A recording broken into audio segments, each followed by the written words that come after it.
Through our participation in the Africa Union Transition Mission in Somalia, we have stood side by side with our sisterly neighbor, Somalia, in their fight against Al-Shabaab. We are proud that Somalia will soon take up a seat as a non-permanent member of the Security Council, underscoring the tremendous progress achieved in consolidating peace and stability in that country.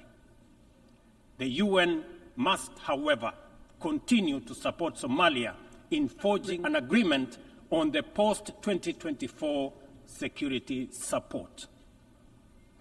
Kenya welcomes the adoption of the Security Council Resolution 2719, establishing a framework for financing Africa Union peace support operations through UN-assessed contributions, thereby enhancing our collective peacekeeping efforts.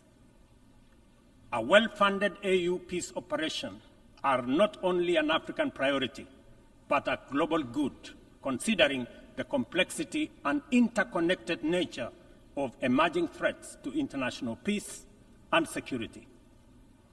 Earlier this year, under the request of the leadership of South Sudan, I launched the All-Inclusive Tumaini Initiative, bringing together the warring parties and the political leadership of South Sudan to address the root causes of the protracted conflict in that country.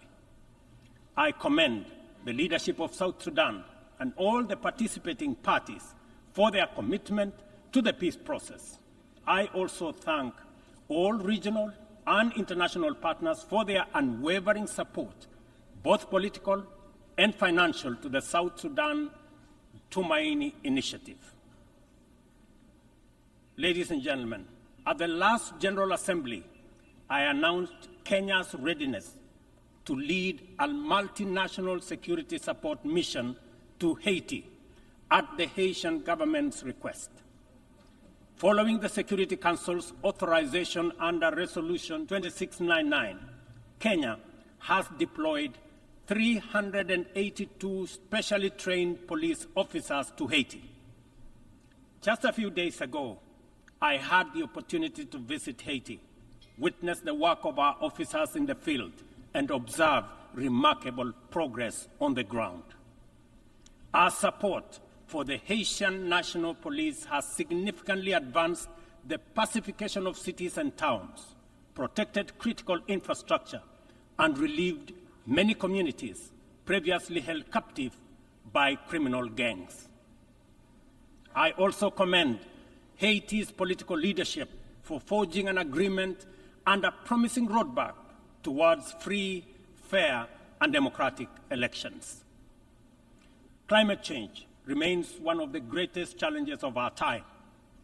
Biodiversity loss and pollution have created environmental crises that upend lives, reverse progress in poverty reduction, and strain ecosystems to their breaking point.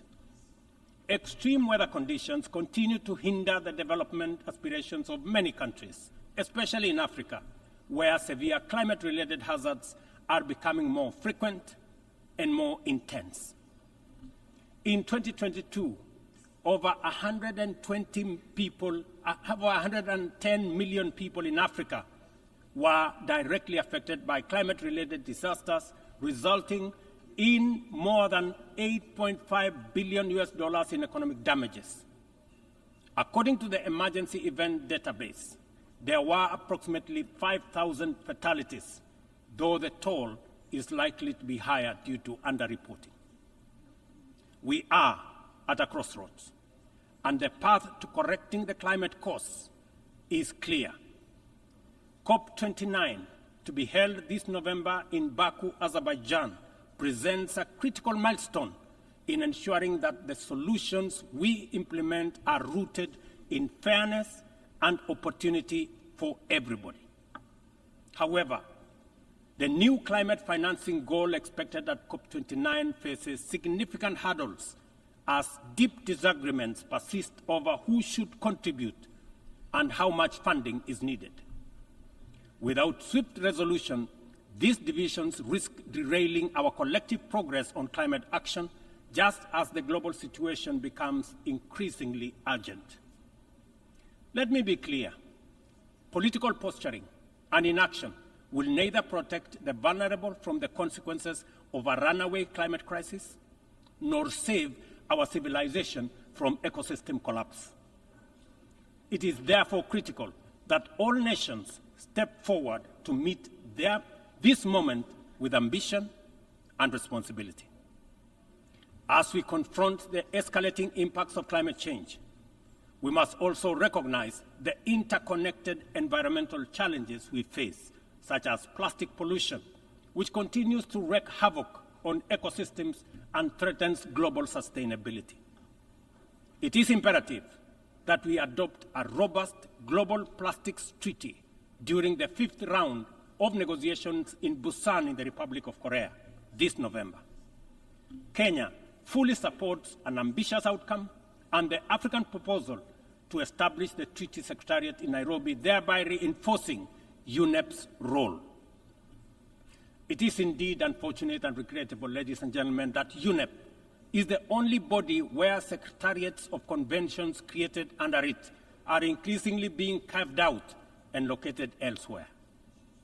UNEP, being one of only 2 UN headquarters in the global south, must not be cannibalized for whatever purpose or reason, let alone excuse. Mr. President, as the host country of UNEP and UN Habitat, I take this opportunity to thank the Assembly for approving the upgrade of the infrastructure at the United Nations office in Nairobi, the largest UN campus in the world. This project includes the construction of new office space and the design of ultra-modern conference facilities. These developments mark a significant milestone towards enhancing the quality and accessibility of Secretariat services to member states. Not only will they serve current needs, but they will also strengthen the future success of multilateralism. We look forward to the Assembly's continued support as construction begins in 2025. It will be critical to ensure that UNON receives sustainable and predictable resources to ensure the timely completion of this upgrade. Kenya will continue to play its part in ensuring that UNON fulfills its mandate. Accordingly, the government of Kenya has undertaken extensive improvements and expansion of physical infrastructure around the complex and will continue working towards making Nairobi a regional and humanitarian hub for the United Nations. The existing international security architecture, represented by the UN Security Council, continues to hamper efforts to maintain international peace and security. The Council is, by all intents and purposes, dysfunctional, undemocratic, non-inclusive, unaccountable, autocratic, and at best, opaque. An institution that excludes 54 African countries with 1.4 billion people, while allowing one nation to veto decisions of the remaining 193 member states in the 21st century, is simply unacceptable. We must urgently seek to make the Security Council representative, inclusive, transparent, democratic, effective, and accountable. In Africa, we are not advocating for reform and collective action solely at the UN.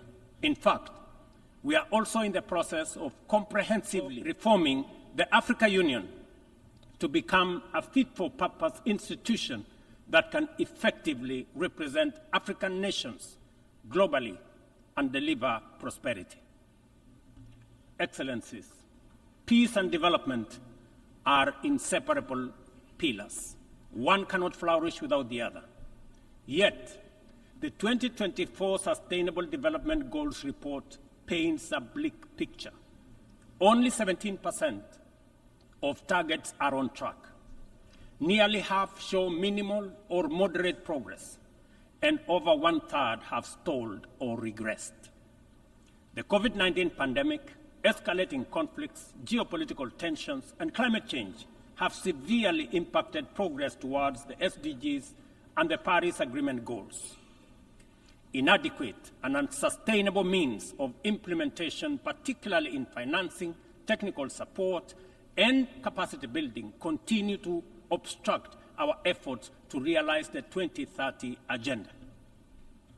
Biased methodologies employed by credit rating agencies further disadvantage African countries, making it more difficult to access affordable financing from international capital markets. Additionally, unilateral economic, financial, and trade measures not only impede the full achievement of economic and social development, but also undermine the principles of international cooperation, mutual respect, and sovereignty. Let us pause and reflect on the true significance of this predicament. Many countries in the global south are forced to choose between buying medicine and hospital equipment or paying their debt obligations, and between buying textbooks for school-going children or paying their debt obligations. They are forced to choose between hiring teachers and making sure that there is equipment in schools or paying their debt. I can go on and on. This is not an abstract illustration detached from daily reality, but the normal experience of millions of ordinary people. One must wonder what goes on in the minds of those who prioritize economic returns over people. Ladies and gentlemen, what really happened to humanity? Addressing these deep-rooted challenges requires transformative changes to build a more equitable and resilient global framework. We have outlined many of these solutions in the Pact of the Future, demonstrating our clear understanding of what needs to be done. However, we have yet to master the political will necessary to turn these commitments into action. It is a fundamental principle of development that no nation can achieve lasting prosperity if its neighbors remain impoverished. Our economies are interconnected, and the well-being of one directly impacts the other. We must ensure that developing countries have the necessary foundations to claim their rightful place in the 21st century global economy. This is not just a moral and fair imperative. It is a strategic necessity to address systemic challenges such as migration, labor market disparities, climate change, and global security.